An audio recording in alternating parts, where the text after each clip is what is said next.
요한계시록 13장 1절에서 9절을 저와 여러분이 한 절씩 교독하겠습니다. 내가 보니 바다에서 한 짐승이 나오는데 뿔이 10이요 머리가 7이라. 그 뿔에는 10 왕관이 있고 그 머리들에는 신성모독하는 이름들이 있더라.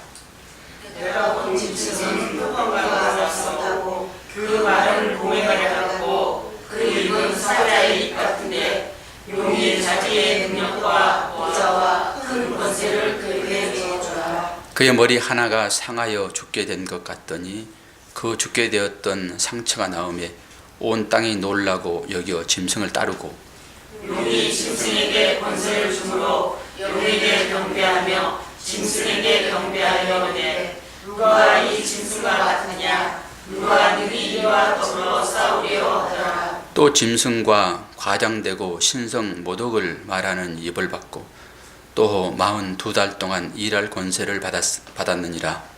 짐승이 입을 벌려 하나님을 향하여 비방하되 그의 이름과 그의 장막 곧 하늘에 사는 자들을 비방하더라. 또 권세를 받아 성도들과 싸워 이기게 되고 각 족속과 백성과 방언과 나라를 다스리는 권세를 받았으니 주님을 떠난 원인의 생명책에 창세 이후로 이름이 기록되지 못하고 이 땅에 사는 자들은 다 그 짐승에게 경배하리라. 큰 소리 함께 읽습니다. 누구든지 귀가 있거든 들을지어다. 아멘.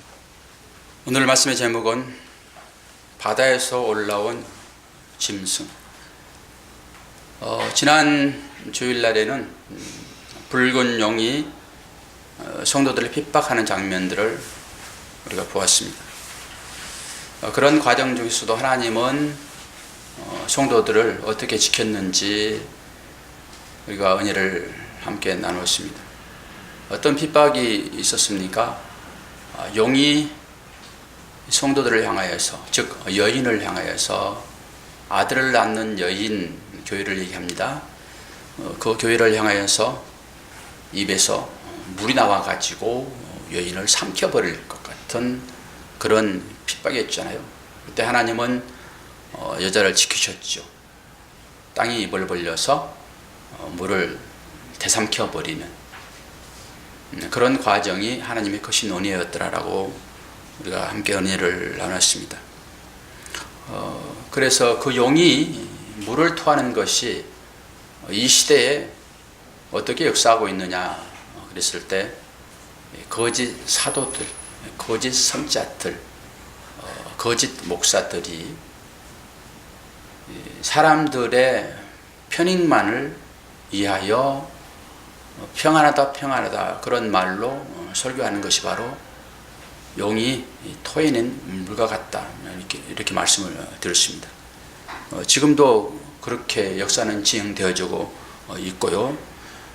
오늘은 13장에 들어봐서 마귀의 세력이 더 구체적으로 어떻게 성도들을 괴롭히는지 기술되어지고 있습니다. 그렇다고 해서 너무 겁먹지 마시기를 바랍니다. 계속적으로 어려움이 지금 가중되고 있기 때문에 설교를 듣는 여러분들이 자칫 눌릴 수 있습니다. 그러나 우리는 하나님은 곧바로 14장을 통해 가지고 또 이루하시는데 요한계시록 전체가 그런 거죠. 완성된 하나님의 나라와 이 지상에서 그 완성을 향하여 나아가는 또 다른 교회, 이게 두 가지를 지금 계속 비유를 해가면서 하나님 우리들에게 말씀하시는데 어려움이 더 많다 이런 것입니다. 요한계시록이 이제 그런 거잖아요. 그렇기 때문에 어려울 때 다시 하나님은 이루하셔서 천상의 교회가 어떤 것인지 다음 주에 설교로 또 이루를 하실 것입니다. 오늘 13장 전체는 용이 어떤 식으로 성도들을 괴롭히는지, 그리고 그 괴롭히는 과정 중에서 어떻게 하나님은 또 은혜로 그들을 돕고 있는지를 보게 될 것인데요. 13장 중에는 우리가 잘 아는 666이라는 숫자도 나옵니다. 여기에 대한 해석도 이제 제가 해드릴 것인데 다음 주 정도에 아마 그런 의미의 설교가 진행되어지겠습니다. 오늘은 전반부에 어떤 방법으로 마귀가 성도의 삶을 괴롭도록 총력전을 펼치는지 그걸 보면서 우리가 어떻게 대처해야 되는가를 살펴보고자 합니다. 본문 1절 2절을 다시 한번 보겠습니다. 내가 보니 바다에서 한 짐승이 나오는데 뿔이 10이요 머리가 7이라. 그 뿔에는 10 왕관이 있고 그 머리들에는 신성모독하는 이름들이 있더라. 내가 본 짐승은 표범과 비슷하고 그 발은 곰의 발 같고 그 입은 사자의 입 같은데 용이 자기의 능력과 보좌와 큰 권세를 그에게 주었더라. 1절의 앞부분만 보게 되면은 이게 예수님과 비슷한 그런 모양이잖아요. 근데 뒷부분에 아니다라고 그 머리들에는 신성을 모독하는 이름들이 있더라라고 가짜인 것을 설명을 하고 있습니다. 그리고 이것이 어디서부터 출발되어지냐? 다니엘서로 가게 되면은 이와 비슷한 예언이 나와 있습니다. 우리가 지난번에 다니엘도 살펴봤잖아요. 어디에서 이런 말이 있는지를 볼까요? 다니엘서 7장 2절에서 7절 보겠습니다. 다니엘이 진술하여 이르되 내가 밤에 환상을 보았는데 하늘에 네 바람이 큰 바다로 몰려 불더니 큰 짐승 넷이 바다에서 나왔는데 그 모양이 각각 다르더라. 첫째는 사자와 같은데 독수리 날개가 있더니 내가 보는 중에 그 날개가 뽑혔고 또 땅에서 들려서 사람처럼 두 발로 서게 함을 받았으며 또 사람의 마음을 받았더라. 또 보니 다른 짐승 곧 둘째는 곰과 같은데 그것이 몸 한쪽을 들었고 그 입의 이사이에는 새 갈빗대가 물렸는데 그들에게 말하는 자들이 있어 이르기를 일어나서 많은 고기를 먹으라 하였더라. 그 후에 내가 또 본즉 다른 짐승 곧 표범과 같은 것이 있는데 그 등에는 새의 날개 넷이 있고 그 짐승에게 또 머리 넷이 있으며 권세를 받았더라. 내가 밤 한상 가운데서 그 다음에 본 넷째 짐승은 무섭고 놀라우며 또 매우 강하며 또 새로 된 큰 이가 있어서 먹고 부서뜨리고 그 나머지는 발로 밟았으며 그 짐승은 전에 모든 짐승과 다르고 또 10뿔이 있더라. 이렇게 다니엘이 환상을 통해 가지고 하나님의 계시를 받습니다. 사실 다니엘이 이 꿈을 꾸는 시기는 벨사살 왕 원년에 꿈을 꿉니다.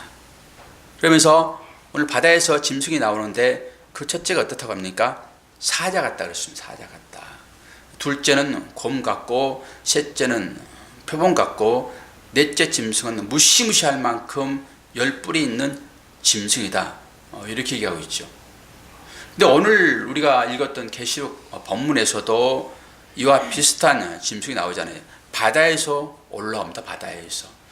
성경에서 얘기하는 바다는 대부분 다 저주를 상징적으로 하고 있습니다. 그렇기 때문에 바다에서 뭔가 올라왔다라고 하는 것은 저주 가운데 있던 것들이 올라왔다. 이렇게 보시면 되겠습니다. 우리가 이제 이 계시록의 내용을 쉽게 알 수는 없잖아요. 그러면은 어떻게 이것을 알 수 있는가? 묵시록인 다니엘서나 내지는 에스겔서, 예레미야서를 참고하게 되면은 뜻을 분별할 수 있지요. 그래서 다니엘서를 우리는 보는 것입니다. 그리고 다니엘서를 차용하여 쓴 것은 바로 거기에서 답을 얻으라, 이런 요한의 세심한 사랑일 수도 있지요. 그런데 오늘 이 말씀이 바로 다니엘서 7장 17절에서 27절을 보게 되면은 어떤 것인지를 자세하게 친절하게 또 설명까지 해주고 있습니다. 그렇기 때문에 다른 해석을 곁들일 필요가 없죠. 바로 보겠습니다. 다니엘서 7장 17절에서 27절을 보게 되면은 이게 어떤 말인지를 설명하고 있죠. 그 네 큰 짐승은 세상에서 일어날 네 왕이라. 짐승이 지금 왕이라고 얘기하고 있죠. 이 네가 넷째 짐승에 관하여 확실히 알고자 하였으니 곧 그것은 모든 짐승과 달라서 심히 무섭더라. 그 이는 새요 그 발톱은 노신이 먹고 부서뜨리고 나머지는 발로 밟았으며 또 그것의 머리에는 10뿔이 있고 그 외에 다른 뿔이 나오매 새 뿔이 그 앞에서 빠졌으며 그 뿔에는 눈도 있고 큰 말을 하는 입도 있고 그 모양이 그의 동료보다 커 보이더라. 내가 본즉 이 뿔이 성도들과 더불어 싸워 그들에게 이겼으니 모신 자가 이처럼 이르되 넷째 짐승은 곧 땅의 넷째 나라인데 이는 다른 나라들과는 달라서 온 천하를 삼키고 밟아 부서뜨릴 것이며 그 10뿔은 그 나라에서 일어날 10왕이요 그 후에 또 하나가 일어나리니 그는 먼저 있던 자들과 다르고 또 새 왕은 복종시킬 것이며 그가 장차 지극히 높으신 이를 말로 대적하며 또 지극히 높으신 이의 성도를 괴롭게 할 것이며 그가 또 때와 법을 고치고자 할 것이며 성도들은 그의 손에 붙임받아 한 때와 두 때와 반 때를 지나리라. 이런 것을 보게 되면은 우리가 이 예언서나 이 묵시록이 우리에게 뭘 말하고 있는지가 분명해지죠. 그냥 이런 해석이 없다 하게 되면은 이 짐승이 어떤 역할을 하는 것인지를 전혀 모르잖아요. 바로 이것은 앞으로 있게 될 하나님께서 섭리하시는 그 섭리가 어떤 방법으로 인간들 우리 역사 가운데 일어날 것인가를 얘기를 해주고 있죠. 여기 한 때와 두 때와 반 때 이것에 대하여 지난번에 말씀을 드렸지요. 우리는 70일의 가운데서 69일회가 지나고 한 일회가 남았는데 지금 우리는 그 한 일회 가운데 있더라. 이게 우리가 살고 있는 지금 역사입니다. 그리고 이 역사를 계시를 통해 가지고 지금 우리들에게 얘기를 해주고 있습니다. 이것은 먼 미래에 나타날 그런 일이 아니라 현재 우리가 살고 있는 때를 얘기하고 있다고요. 그래서 한 때, 두 때, 반 이것은 1260일, 42개월 이걸 얘기하고 있잖아요. 현재 우리가 살고 있는 현 시대를 얘기를 하고 있다고요. 그러니까 앞으로 일어난 일이다 생각하지 마시고 현재 우리들에게 닥쳐있는 이 일이 요한 계시록이다. 그리고 다니엘서나 에스겔서나 그런 의미로 우리에게 말씀으로 주어져 있다. 그렇게 되면 긴장감이 생깁니다. 그럼 우리의 삶의 현재를 분명하게 볼 수 있습니다. 만만치 않는 삶이 우리의 현재 삶입니다. 주님이 다시 오실 때까지 우리는 계속적으로 이 짐승들의 수하에 있게 될 것입니다. 그래서 주님이 돕지 않게 되면 우리는 짐승의 먹이가 될 수밖에 없죠. 그래서 우는 사자는 날마다 입을 벌리고 삼킬 자를 두루 찾고 있습니다. 하나님이 도와주셔야지만이 우리는 이 짐승의 밥이 되지 않죠. 예레미야도 이렇게 예언을 하고 있습니다. 이 예레미야의 예언 때문에 이스라엘이 바벨론으로 팔려가게 되거든요. 그런데 제가 이 예레미야를 이제 읽으면서 왜 하나님께서 그들에게 당신의 사랑하는 자녀들을 파는가예요. 이스라엘이잖아요. 이스라엘 영적 이스라엘 곧 우리입니다. 우리 자녀들을 하나님이 이방의 민족들에게 팔아버린다고요. 세상에 팔아본 것 똑같습니다. 왜 그러는지 이게 묵시를 통해 가지고 얘기를 해주고 있죠.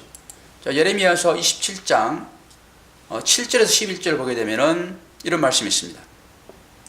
모든 나라가 그와 그의 아들과 손자를 그 땅에 기한이 이르기까지 섬기리라. 또한 많은 나라들과 큰 왕들이 그 자신을 섬기리라. 여호와의 말씀이니라. 바벨론 왕 느부갓네살을 섬기지 아니하며 그 목으로 바벨론의 왕의 멍에를 매지 아니하는 백성과 나라는 내가 그들이 멸망하기까지 칼과 기근과 전염병으로 그 민족을 벌하리라. 너희는 너희 선지자나 복술가나 꿈꾸는 자나 술사나 유술자가 이르기를 너희가 바벨론의 왕을 섬기게 되지 아니하리라 하여도 너희는 듣지 말라. 그들은 너희에게 거짓을 예언하여 너희가 너희 땅에서 멀리 떠나게 하며 또 내가 너희를 몰아내게 하며 너희를 멸망하게 하리라. 그러나 그 목으로 바벨론의 왕의 멍에를 메고 그를 섬기는 나라를 내가 그들을 그 땅에 머물러 밭을 갈며 거기서 살게 하리라 하셨다 하라. 여호와의 말씀이니라 하시니라. 바벨론에 팔려갈 것을 예레미야 선지자에게 지금 계시로 알려주고 있는 것입니다. 그러면서 우리는 이 바벨론 왕 이 느부갓네살 왕에게 이제 팔겠다 얘기하는데, 그 느부갓네살 그 왕을 나의 종이라고 하나님이 얘기를 하시거든요. 참 신비롭습니다. 하나님은 하나님의 자녀들을 자녀답게 훈련시키기 위하여 이방 왕까지도 사용하신다라고 하는 것입니다. 종으로.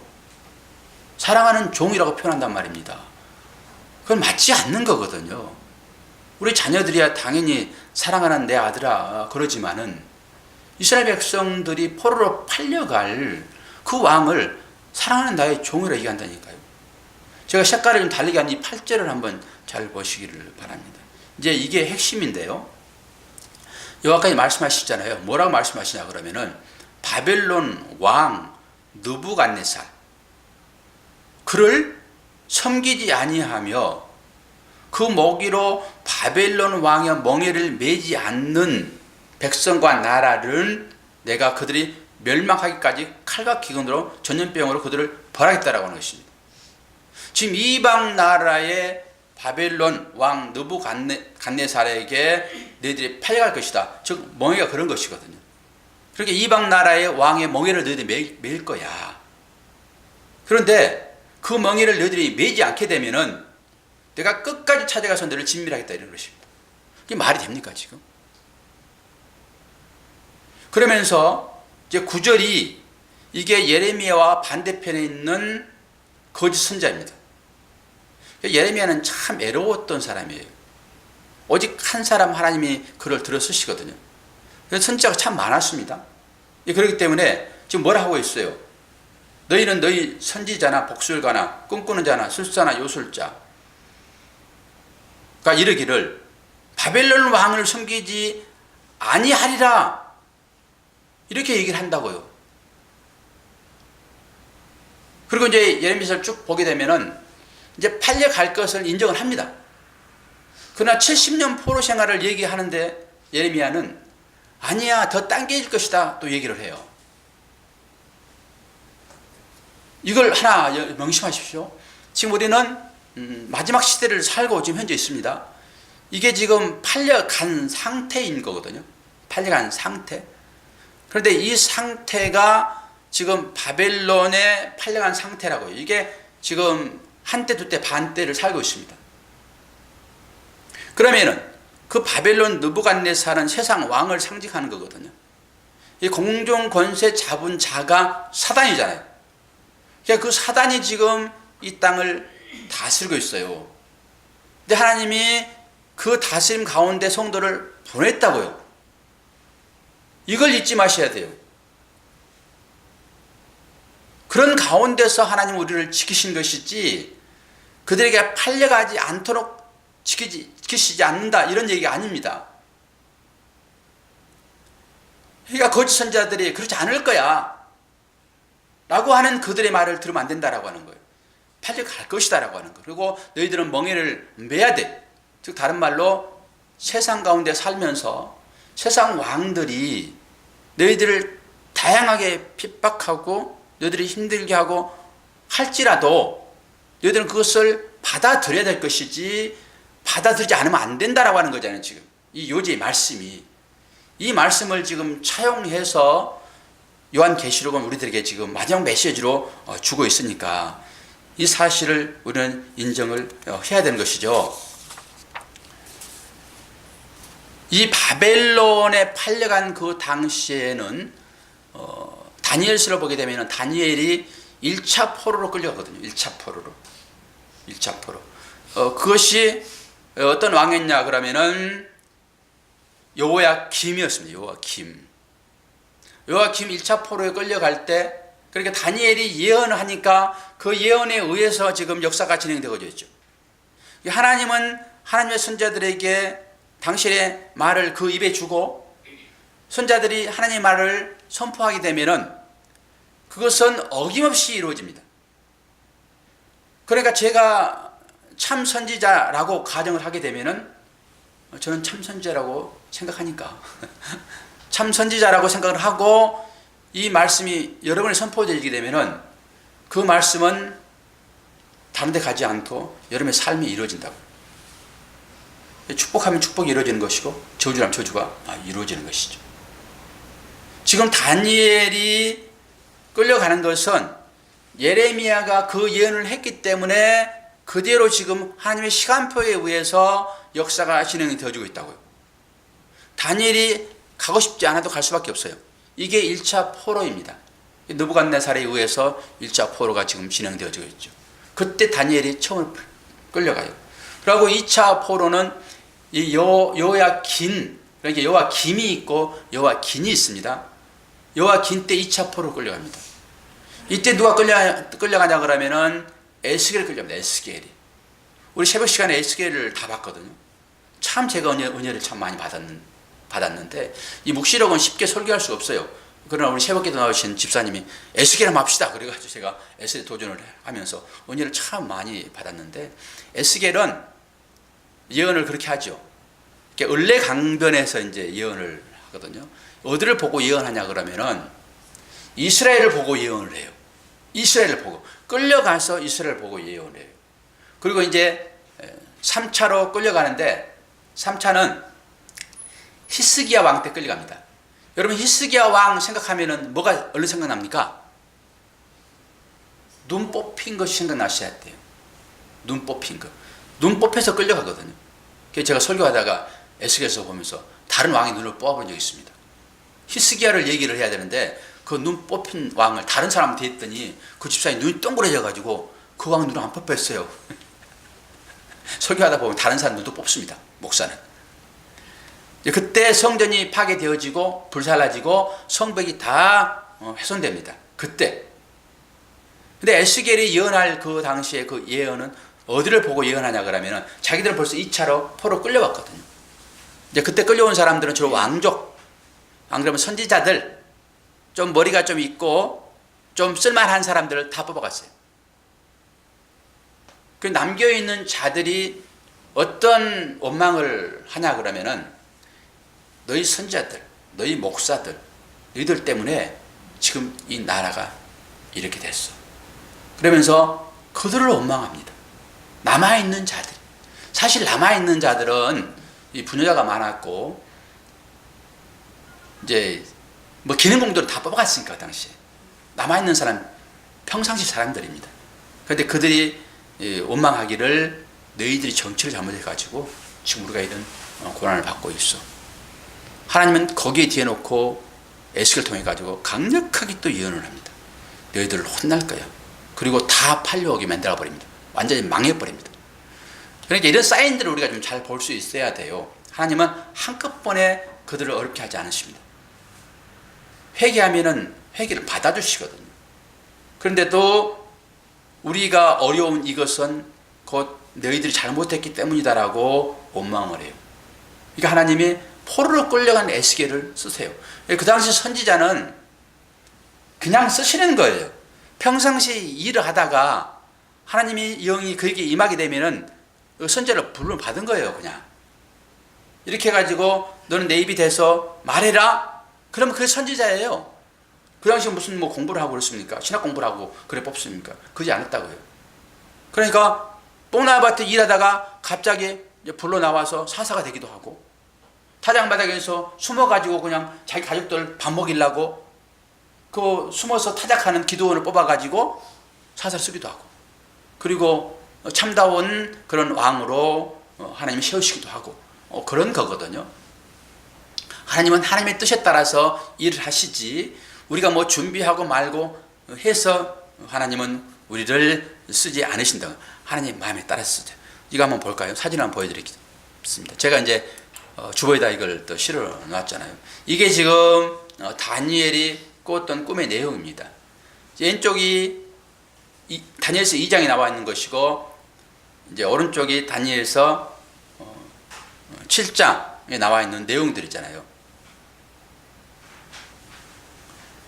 요거 영상으로 제가 이제 사진을 올려 놓을 테니까요. 그리고 이제 요즘에는 지식이 널려 있어요. 지식이. 네이버에 들어가 가지고 다니엘의 꿈 이미지 딱 치면은 다 나와요. 다. 그 나는 안 봤어요. 나는 안 들었어요. 여러분 변명이 못하게 되어 있습니다. 그래서 하나님 다 보여주시는 거예요. 왜 보여주실까요? 변명하지 못하도록 하시게 해요. 그래서 종의 입술을 통해 가지고 말씀을 선포하시는 거죠. 그땐 너 안 들었어? 못하게 하시는 것입니다. 지식이 널려 있습니다. 이걸 내가 올바로 바르게 믿느냐는 내 책임이에요. 내 책임. 들어가서 보시면은 이게 뭔지 볼 수 있죠. 다니엘서 7장을 보니까 사자, 곰, 표범 이런 것들 나오잖아요. 이것이 오늘 우리가 읽었던 요한계시록의 13장에서는 합체된 거예요. 합체. 그러니까 아주 기이한 어떤 모양이겠죠. 그 짐승이 어디서 올라와요? 바다에서 올라온다고. 바다에서. 그런데 이게 해석은 어떻게 되냐 그러면은 머리는 금이었잖아요. 금. 이것은 바벨론을 상징하는 것이기 때문에 바벨론의 왕 누구예요? 느부갓네살이에요. 성경이 얘기를 해주고 있어요. 설명을. 그리고 가슴과 팔은 뭐라고 그랬어요? 은이라 했잖아요. 은. 그러니까 이 나라를 뭐라고 그래? 메데, 파사, 페르시아. 이게 그대로 점령돼 가면서 역사가 진행되고 있잖아요. 동은 뭐라고 얘기해요? 동은 배와 넓적다리를 얘기하는 거거든요. 그거는 그리스를 상징합니다. 그리스, 헬라. 알렉산더 대왕이 시했던 헬라. 그리고 또 다리는 철인데 이건 누구를 상징하냐 그러면 로마를 상징해요. 로마를.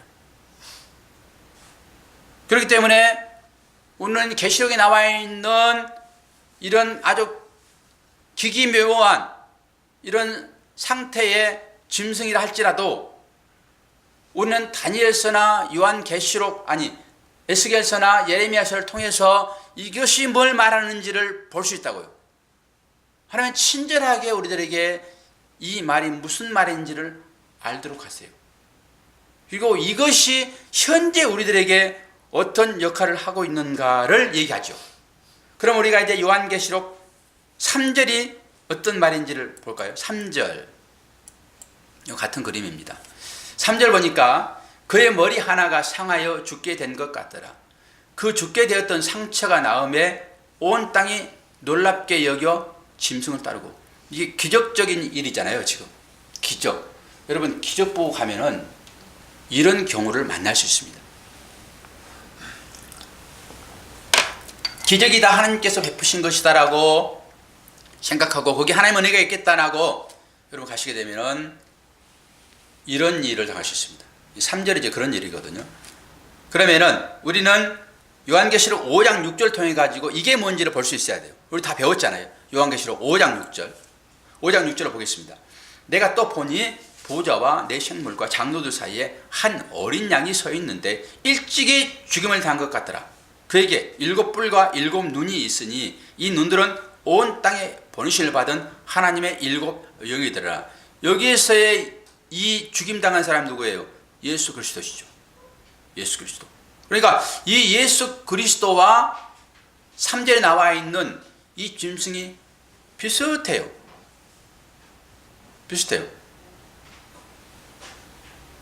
이렇게 속입니다. 사단은. 그러니까 우리가 영적으로 민감하게 깨어있지 않게 되면은 사단은 이런 방법으로 주님처럼 변장한다고요. 그래서 찾아옵니다. 이게 말씀도 정확히 읽지 않으면은 이렇게 유혹을 해버려요.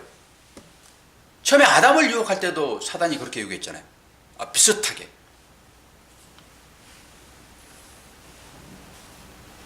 그래서 이 5장에 나오는 배경은 예수 그리스도의 모시잖아요. 오늘 그 비슷한 내용이 나오는데 바다에서 올라온 용이 예수의 흉내를 내고 있다라고 하는 것이죠. 그러니까 마귀는 예수 그리스도의 흉내내는 존재다. 이걸 지금 얘기해 주고 있어요. 마귀는 예수 그리스도를 흉내내는 존재다. 이게 지금 오늘 본문의 말씀 3절이죠. 3절. 5장 6절에 이런 말씀이 없다 하게 되면은 이게 무슨 기적이 일어났고 죽었다 살아났는데 그리고 쫓아갈 수밖에 없죠. 비교를 해주는 것이죠.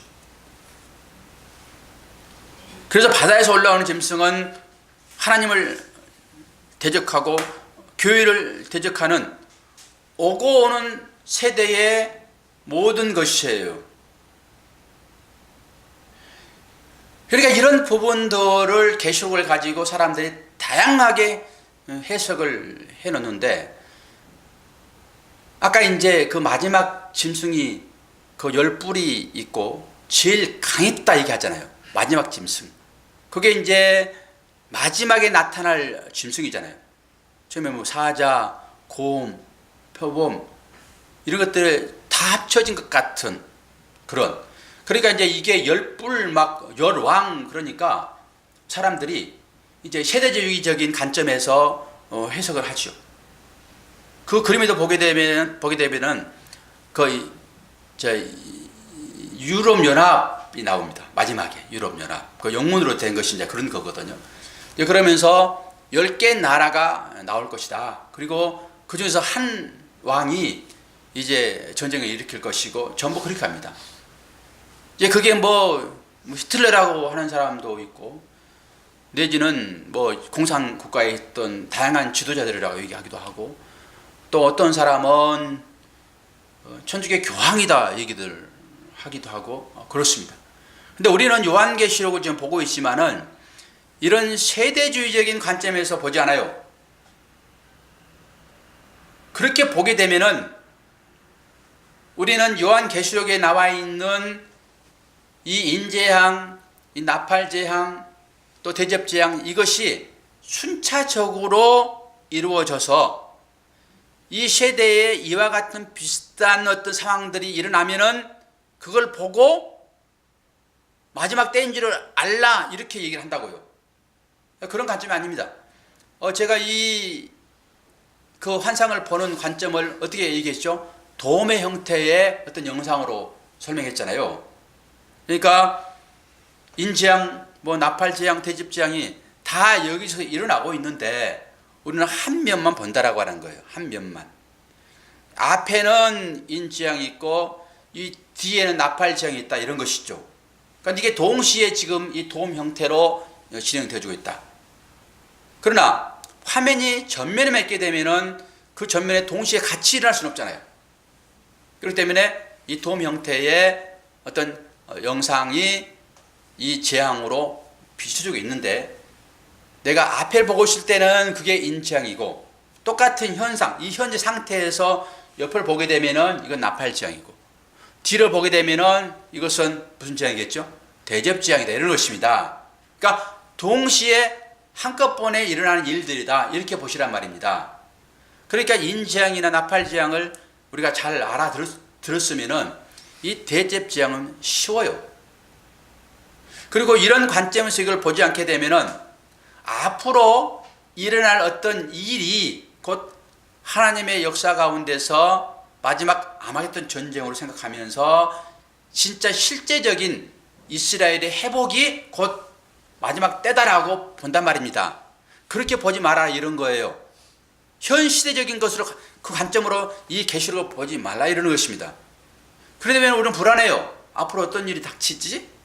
그리고 전전 근거할 수밖에 없죠. 그걸 얘기하지 않는다고요. 이 얘기는 현재 우리가 지금 42개월 760일을 제가 계속 강조하는 거예요. 지금 그 안에 우리가 들어가 있는 거라고요. 이 묵시를 통해 가지고, 계시를 통해 가지고 우리에게 이 재앙이 내려지는 이 상태는 예전부터 시작되어지고 있고, 지금 시작되고 있고, 진행되고 있고, 앞으로 정말로 갈 건데 우리가 그 안에 들어있다고요. 그 안에 들어있는 상태에서 우리들에게 각자 다양하게 재앙들이 내리고 있어요. 그리고 그 가운데서 하나님은 하나님의 자녀들을 끝까지 지키겠다라고 하는 것이 이 약속이단 말입니다. 근데 실제적으로 어려움을 당하고 있던 그 이스라엘 백성들이 이 서신서를 보면서 눈물을 흘리며 기뻐했다고요. 왜? 다 아니까, 내용들을. 그리고 이것이 그들한테는 위로의 책이 되었다고요. 앞으로 될 일만 생각하면 어떻게 위로가 됩니까 이게. 현재 우리들에게도 역사 가운데서 이 재앙이 지금 우리한테 나타나고 있잖아요. 이 계시록에 나와 있는 이 재앙, 그 다니엘서 나와 있는 이 재앙은 실제에 있었던 일들이라고요. 그리고 현재 우리가 그 일을 당하고 있고, 뭐예요? 다니엘서나 에스겔서는 벌써 이러한 일들이잖아요. 왜요? 바벨론 포로로 끌려갔다 그들이 지금 나라를 지금 설립했잖아요. 이스라엘이라는 나라를. 70년 포로가 기간이 다 끝났잖아요. 근데 그들이 예언한 것은 바벨론으로 팔려갈 것을 지금 예언을 하고 있었던 것이니까, 그리고 그 팔려갈 것이라고 하는 그 예언이 예레미야 예언이잖아요.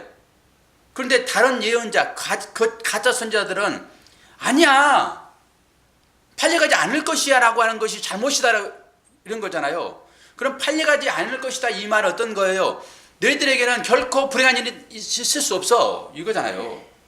팔려간 자체가 고난이고 힘든 일들이니까 거짓 선자들은 아니야, 너희들은 그렇게 팔려가지 않아, 이것을 속지 마라 주님 그러시잖아요. 지금 바벨론의 느부갓네살의 그 몽에 너희들이 매일 때만 내가 너희를 지키겠어. 그런데 마술, 요술 이런 사람 하는 사람들은 거짓 선자니까 그 사람들은 팔려가지 않을 것이다 이렇게 얘기하고 있다고. 그럼 여러분들이 이제 이렇게 얘기를 들으면서 뭘 생각해야 되냐? 이 시대에, 이건 한시적으로 주어진 시대입니다. 지금 42달이라고 하는 것은 정해놨단 말입니다. 이거는 금방 지나갈 거예요. 결국 우리는 이 과정을 다 지나서 하나님 영원한 나라에 주님과 영원히 함께 하실 것인데 잠시 살고 있는 것이 현재라고요. 제가 이걸 어떻게 설명할까 하니까 또 꿈을 꿨어요. 꿈을 꿔가지고 이 설교를 하고 있었어요. 꿈속에서 어젯밤에. 얼마나 고민이 되면은 꿈속에 나타나가지고 이 설교를 할까요? 똑같은 내용의 설교를 설득하려고 제가 아주 온 힘을 다 쓰고 있더라고요. 그 가운데서. 여러분 설득이 되어집니까? 지금 이게 얘기가 지금 들려집니까 이게?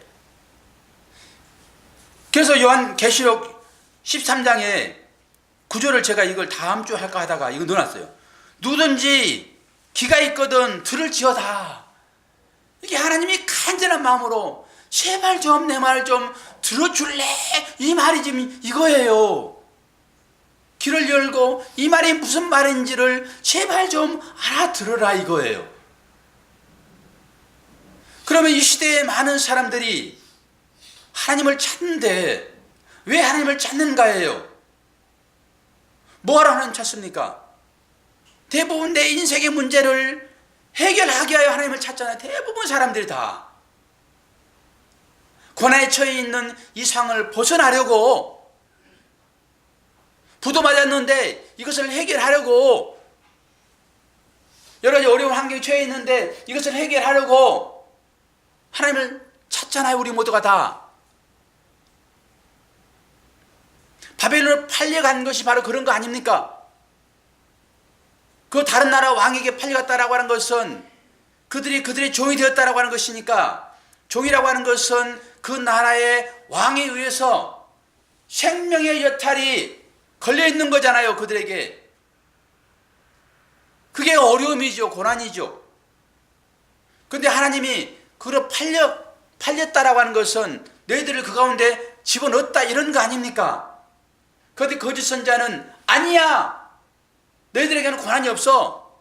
즉 하나님께 가게 되면은 모든 문제가 다 해결될 것이고 고난은 끝날 것이야. 앞으로 무슨 길만 걷게 될 것이다? 그것도 몰라요? 꽃길만 걷게 될 것이다. 여러분 꽃길 걸으려고 여기 오셨습니까? 아니죠. 요한계시록이 마지막 책이기 때문에 이 설교가 다 끝나게 되면은 여러분들은 성숙한 자의 삶을 사셔야 돼요. 꽃길 걷겠다고 신앙생활 해서는 안 된다라고 하는 것입니다. 그러니까 강대상에서 여러분 열심히 신앙생활 하십시오. 그럼 여러분 꽃길 될 것입니다. 이게 거짓 선자라고 지금 얘기를 하고 있잖아요. 지금 예레미야서가. 여러분 하나님은 여러분 믿으십니까? 하나님 뭘 믿으십니까? 하나님 주신 말씀을 믿는 거잖아요. 그러니까 이 말씀이 나에게 믿어져야 되겠죠. 그럼 현재 우리가 42달 동안 사는 것이 현재 우리들의 삶인데 이것을 어떻게 표현하고 있냐고요. 바벨론 느부갓네살 멍에 가운데 너희들이 있게 될 것이다. 이게 우리의 삶인 것입니다. 이게 당연한 거예요. 이것은 당연한 거예요. 그러면 이 당연함이 왜이냐? 저 때문에 하나님께서 지금 당근질하고 계세요. 이 쓴뿌리를 제거할 방법은 느부갓네살 왕의 멍에를 매는 것뿐이라고요. 가만 놔둬가지고는 절대적으로 순도 100%의 하나님 나라에 있게 될 그 보석으로 나오지 못하기 때문에 이 바벨론 왕의 멍에를 매게 하는 거라고요.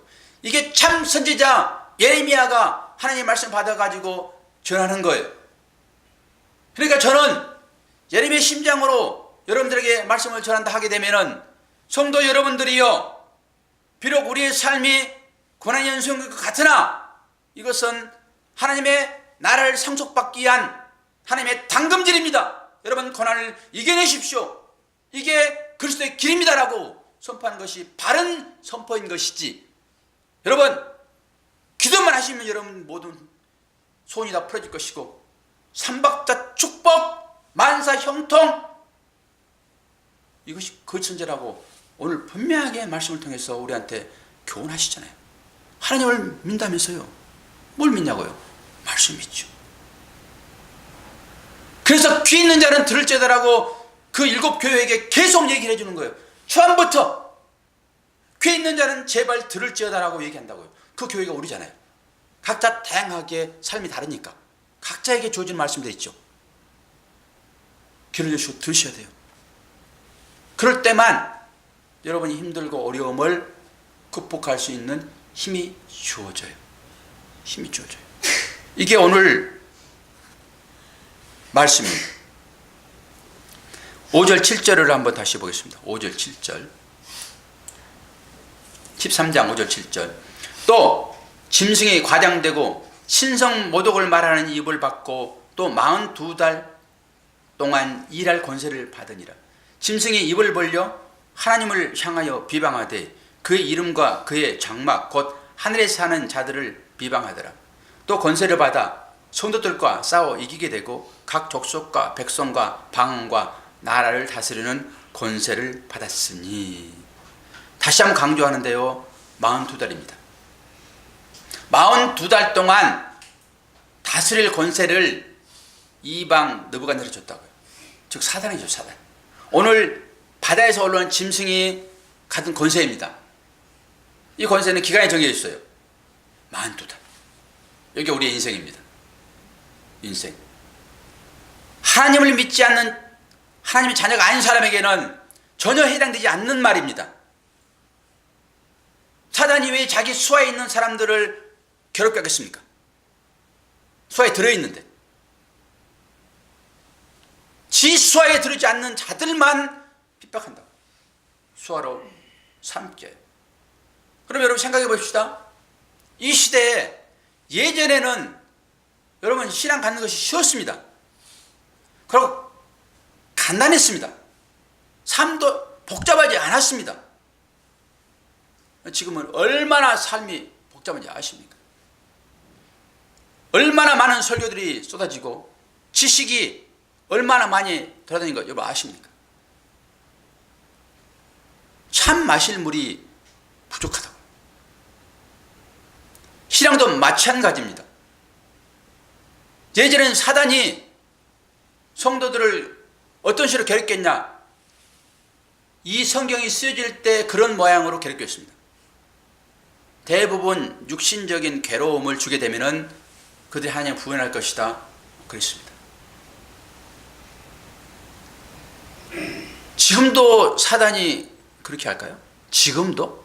오히려 육신적인 괴로움이 우리한테 있다 하게 되면 오히려 그것은 하나님이 당신의 자녀들을 훈련시키는 도구일 것이에요. 그렇게 도구가 되는 것을 사단이 주겠냐고요.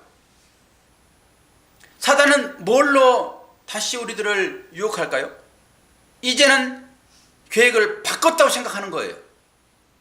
사단이. 예전처럼 하나님 자녀들을 유혹하지 않는다고요. 힘들면 기도해 버리잖아요. 힘들면 하나님께 나가버리잖아요. 더 믿음이 깊어지죠. 더 힘이 세지지요. 저항이 생기니까. 사단이 그런 방법으로 하나님의 자녀들을 시험할까요? 저는 그렇다고 보지 않습니다. 하나님께 나아가지 못하는 방법이 뭘까라고 사단은 궁리를 할 것입니다. 그것은 의미 분별은 여러분께 맡기겠습니다. 내가 사단이라고 하게 되면은 하나님께 나가는 자들을 어떻게 해서 못 나게 할까? 답은 나와 있죠. 이 짐승의 괴롭힘은 성도들로 하여금 인내를 요구합니다. 그래서 기간을 정해냈어요. 42달. 이 기간만 지나게 되면은 우리 성도들은 다 하나님 나라에 들림받게 될 것입니다. 그러나 그렇지 않는 자들은 영원히 이 감옥에 갇히게 될 것입니다. 이 감옥. 하나님의 일반적인 은총이 떠나보게 되면은 여기 바로 감옥이에요. 여러분 감옥 불 막 이러니까 그럴 수 있으나 하나님의 은혜가 떠났고 여기에 불만 부어지게 되면은 여기 감옥입니다. 이 땅에 우리는 나그네 삶을 살고 있습니다. 나그네 삶을 살고 여행자, 순례자. 그런데 여행하는 사람들이 여행이 힘들다고 거기서 인생을 포기할까요? 여행하는 사람. 이 여행이 끝나게 되면은 나는 내 사랑하는 가족이 있는 내 집으로 돌아갈 거야. 그리고 이걸 이기지. 그 여행이 영원한 삶이라고 봐버리니까 힘들다고 인내하지 못하지. 우리는 순례자라고 성경은 얘기를 해요. 아브라함부터 우리가 그런 사람들이에요. 그렇기 때문에 우리 삶 가운데 다양하게 오는 여러 가지 이 어려움들을 잘 이기셔야지. 그래야지 영원한 하나님의 나라의 소망이 우리한테 있는 자인 것이지. 이기지 못하고 절망하고 이것이 다인 것처럼 생각해 보게 되면 우리가 어떻게 번향을 향해 나아가는 순례자라고 얘기를 하겠냐고. 여러분 삶이 많이 힘들 것입니다. 그러나 우리는 나그네예요. 그렇기 때문에 이 과정을 거치게 되면 따뜻한 주님의 품에 안게 될 것입니다. 이 소망을 가지시고 오늘 또 여러분 분투하시기를 바랍니다. 그래서 마지막에 누구든지 귀가 있거든 들을지어다 말씀하십니다. 기도하겠습니다. 하나님 아버지, 바다에서 올라온 용의 그 모습을 보게 되면 두려워 떨 수밖에 없는데 하나님은 이러한 일들을 통하여서 자녀들을 훈련시키시고 이 과정을 통과하여 정금처럼 나오게 하신다라고 말씀하십니다. 우리의 삶이 비록 힘들고 어렵다 할지라도 이 과정을 지나게 되면 주님이 팔 벌려 우리를 인도하시는 그 주님의 품에 안길 것을 믿습니다. 오늘도 사랑하는 성도들의 삶 가운데 힘을 주시고 능력을 주시어서 이 어려움을 잘 이길 수 있도록 도와주시옵소서. 예수 그리스도 이름으로 기도하옵나이다. 아멘.